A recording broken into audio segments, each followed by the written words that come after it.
Hello, I am Rishmita Kakal, and today we are going to cover what are the different methodologies or methods used in psychology to come up with a research or a theory. Let us start with understanding how does psychology make use of scientific method. Let's see, when we talk about science, we are going to talk about these things. First is what makes something a science is when it has empirical evidence. The word empirical means scientific. When there are scientific evidences attached to it, we say that it is a good science. It is reliable. Next is objectivity. Psychology is not about having subjective opinions, rather, it relies on objective. So, even if you measure something and I measure a certain criteria, the answer needs to be same. That is objective. Either it's yes or no, it's not a guesswork. So, objectivity. Third is scientific causality. You will always see that science tells you look for a cause for a certain effect. Similar is psychology when it talks about that we are looking for scientific causality wherein there's a cause and there is a reason for that cause that is happening. So the cause, that why are we finding it? Why do we behave a particular way? Why do we get angry? Why are we in a relationship? So the causality is found in psychology as well. Next is it is a systematic exploration, that is it goes step by step. It does not just have like random ways of coming up with theories. It is a step by step procedure found, and there's a research that is conducted leading to a certain theory or a concept being formed. Next is replication. One of the most important rules of science is that we should be able to replicate a certain experiment. Similar is with psychology. There is replication of the experiment done by person A followed by person B, C, and D. So, one of the rules that psychology follows of science is that it allows replication. And the last is prediction. We predict behaviors. Similarly, in science, I predict if I keep a bowl of water on the gas stove, it's going to heat. Similarly, psychology also predicts if a certain behavior continues the way it is going right now, what will be the future then. So these are the few things that make psychology as science: empirical evidence, objectivity, scientific causality, systematic exploration, replication, and prediction. Now, you must have seen over here that I've written to be answered with respect to four goals of psychology, which we have already discussed. Four being description, explanation, prediction, and control. If there is confusion, please refer to the previous video that I've uploaded. Now, moving on to research methods of psychology, there are two main methods. One is quantitative and the other is qualitative. When we talk about quantitative, you see the word quantity. Anything that could be measured in psychology would be called as quantitative. If I want to find out number of people who passed this year, it would be a quantitative research. Number of children who behaved aggressive in public places, it will be a number. A certain number coming to you will be called as quantitative, whereas qualitative is exact opposite of quantitative, that is you cannot measure it. For example, if I tell you that you have gone through the same trauma as me, say you have been beaten up in childhood, now what you feel and what I feel may not be the same. I cannot justify it in a number. This thing is coming under qualitative research method of psychology. That is qualitative. Again, quantitative is when you are able to put it in a quantity, and qualitative is when you cannot put it in a number. Say feelings, emotions, what we are going through, what kind of level of trauma, what extent of hurt, all of these things, how happy I am, all these things cannot be put into a number. When you can't put it into a number, we call it qualitative. All right. Now, let us see what are some steps when we conduct a research. First, we need to find out there is a problem. That is identification of the problem. Next is developing a hypothesis. Hypothesis is basically a tentative guess or a statement. It's never a question. It's a statement that you are trying to either get accepted in your research by conducting the research, or you're trying to reject the hypothesis by what research you have done. So if your research ka hypothesis gets accepted, we say that it is a theory that is accepted. But if it gets refuted or rejected, we reconduct the experiment with the changes needed. So for now, just understand hypothesis is a guess or a tentative statement. So something like, if I want to understand aggression in children, so I'll say the aggressive videos can impact a child's behavior. This is a statement. So this statement is a hypothesis. Once I identify the problem, I'm going to form a hypothesis. After that, I'm going to choose a design, which will go depth even further. But for now, just understand, choose a experiment procedure, that how do I want to conduct my research, which we are going to answer in the coming slides. Then you conduct the experiment and you collect the data needed. After collecting the data, you're going to analyze the data. After analysis, you're going to basically draw certain conclusions out of it. So these are the steps in research. Now, let us see what are the different methods when we talk about psychology. There are 5 major ones that you're going to learn. The white ones, the white boxes that you see is a quantitative research method. And the last one that you see in blue is the qualitative research method. So first one, we are going to do experimental method. Next, we are going to do observation. Third, we are going to do survey. Fourth, we are going to do correlation. And fifth, case study. In this particular video, we are going to only focus on experimental method. Let's go. Now, when we talk about experimental method, the word experiment itself tells you that we are looking at experimenting in the most scientific way, wherein we are trying to find out the cause and the effect. Okay, now to understand experimental method better, let's understand the concepts related to that. There are 3 major variables of experimental method. One is the independent variable, the other is dependent variable, and the third is extraneous or intervening variable. Let's explore these one by one.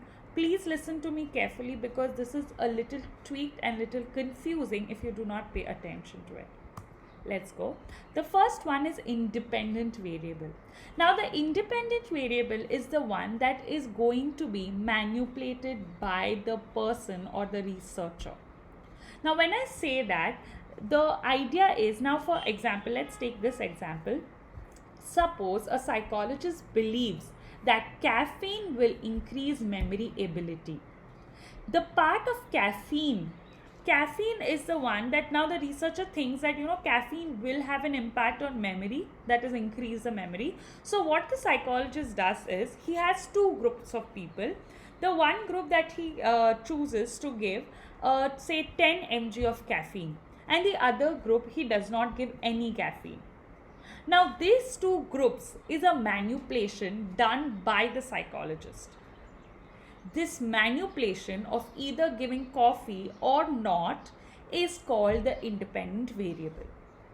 In layman terms, we can think of independent variable as the cause to some kind of outcome or an effect. So now here, when I decide the manipulation that I want to give coffee this much to this group and no coffee to this group, this idea of changing the variables, deciding how much to give, is my independent variable. Clear? So let's read through. Now if you see, I've given a picture of controller, which means that as a researcher, I can control it. So when I'm able to control something, that means that is my independent variable. So when you have to find an independent variable, you simply have to ask yourself that who is controlling, or as a researcher, can I control this variable? And if the answer is yes, that means that it is your independent variable. Now in this experiment, so say example, increasing memory ability, can I as a researcher, as an outsider, increase your memory ability by just switching a light on or putting a switch button on you? No, I can't. But as a researcher, I can control the caffeine that I want to give you. So the caffeine becomes my independent variable. Yes. Now let's read through that. The independent variable is what the psychologist is interested in exploring to see if it is a hidden cause of behavior. Like I said, independent variable in layman terms or common man's words, we are going to call it as cause. But what is it in research is it is the manipulated or changed variable to see if it has an effect on a particular behavior or not. Often there will be two groups. You'll always see there are two or more groups of people in the experiment so that you can compare in which one there is an impact or not. Yes. Now we move on to the next variable, that is a dependent variable. The dependent variable will be the outcome of the result that is being measured. So over here we are looking at caffeine will increase memory ability or not. So the increase of memory ability is the outcome, is the effect of the caffeine given to you or not. This outcome or this effect is called a dependent variable. Let's see. So if the hypothesis were correct, then a change in the independent variable will result in change in the dependent variable. So when we talk about independent variable, we are looking at if I give this much coffee, 10 mg coffee to someone, and I give no coffee to someone, what is the impact? Does group A who had coffee does have better or increase in memory ability, or the group does not have coffee does have an impact on memory or not? So this will allow me to compare. So again, independent variable is the one that I'm manipulating or changing or controlling as a researcher or a psychologist, but my dependent variable is the one that I am deciding the outcome or the effect or the result of the independent variable. Yes, I hope this is clear. Now let's see another example when I talk about it. I'm going to use, say, to study the effect of practice on memory. You just have to find out which is the independent variable and which is the dependent variable. Here I have to ask, whenever I'm thinking of IV, that is the independent variable, I am going to look for what can I control as a researcher. Can I control practicing or can I control someone's memory? So when we say to study the effect of practice on memory, so as a researcher, I might give some practice lessons to a group A and no practice lessons to group B, and then test their memory. So my practice becomes my IV, and the memory, that is the outcome, that's the effect of practice, will be my dependent variable. That's my effect. Now, to study the effect of mental set on problem solving. When we talk about the mental set, so as a researcher, I might create a scenario wherein I provide positive mental set to someone and negative mental set regarding a particular problem. So say I set up a thing that's saying that math is very, very easy. This particular sum is going to be very, very easy, and then see how good you are able to perform in a particular problem. Now, another could be that I would give you a negative mental set as a researcher, wherein I tell you math is the toughest, you cannot do it. Now, if I give you a positive mental set regarding, say, a math problem and a negative mental set to another group, does that have an impact on problem solving? Now, to find the IV and DV as a researcher, you just need to ask a question: can I control the mental set? That is, can I create a positive mental set or a negative mental set, or can I control a person's problem solving skill?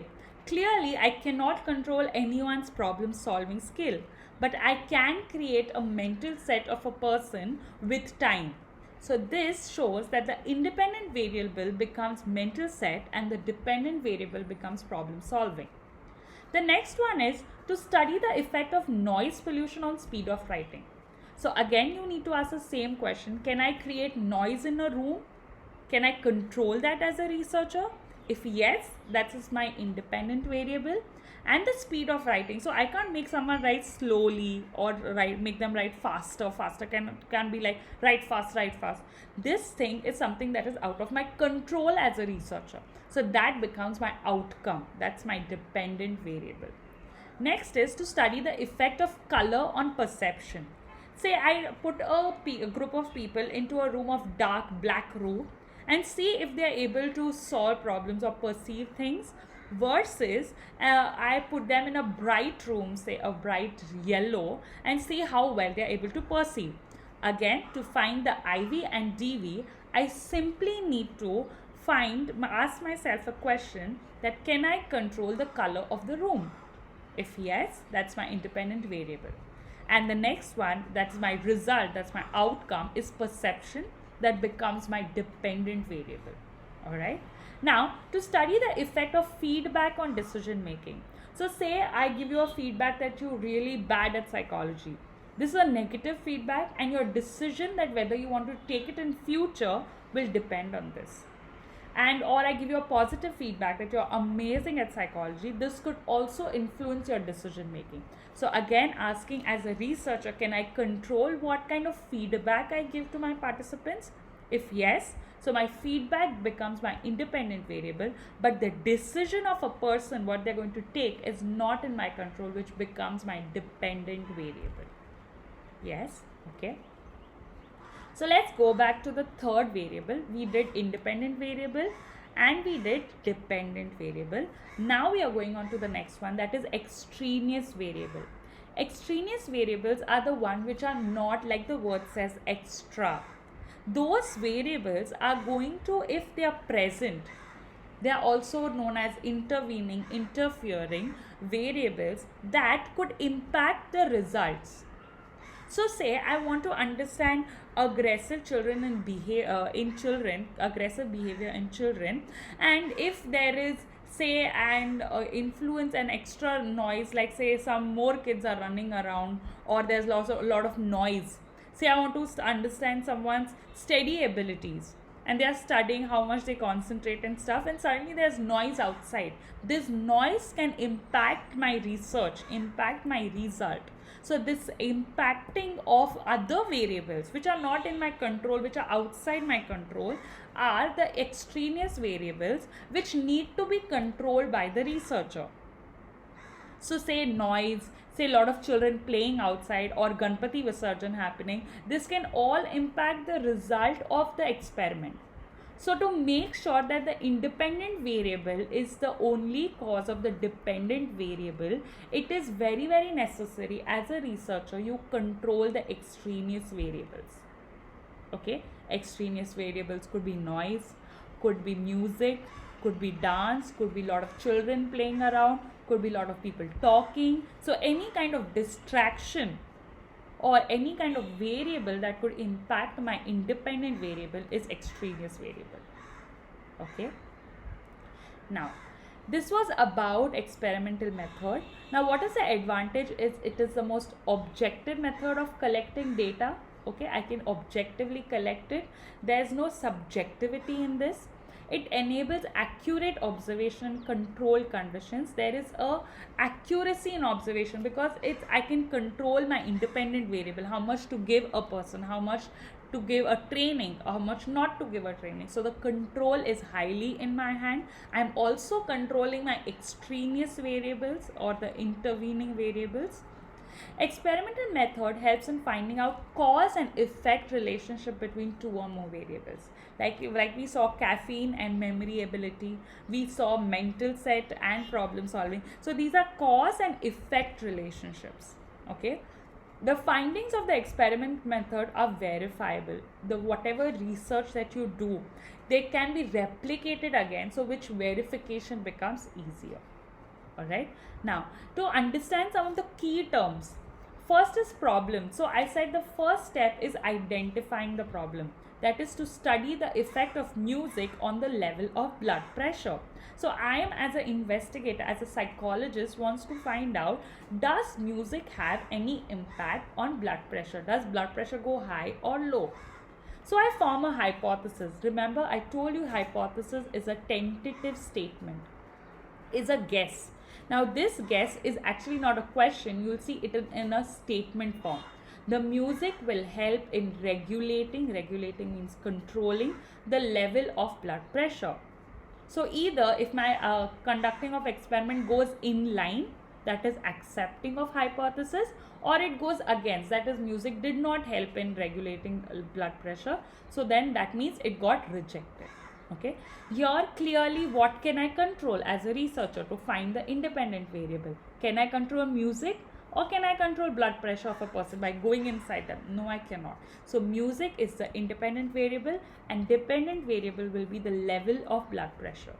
Okay, now what could be the intervening or extraneous variable? Say age. Now I cannot take someone who's 6 years and who does not have blood pressure issues. Now in that case it will become difficult to understand. Gender, any gender differences, I need to take a particular gender and understand do they have an impact. So I choose only women or men, then I can compare it. Okay, all other sounds other than music, say I want to make them hear a particular music, but suddenly there's Ganpati Visarjan music, that will act as an intervening variable. Then there is a term experimenter, the person who conducts the experiment. So this was about experimental method and how to identify the independent variable and the dependent variable, and how to understand what is the difference between independent variable, dependent variable, and extraneous or intervening variable. The extraneous or intervening variables are also called control variables or confounding variables. So these are synonyms word for extraneous variables. So I hope you understand this well, and this is a very important method when we talk about experimental method. Thank you. Have a good day.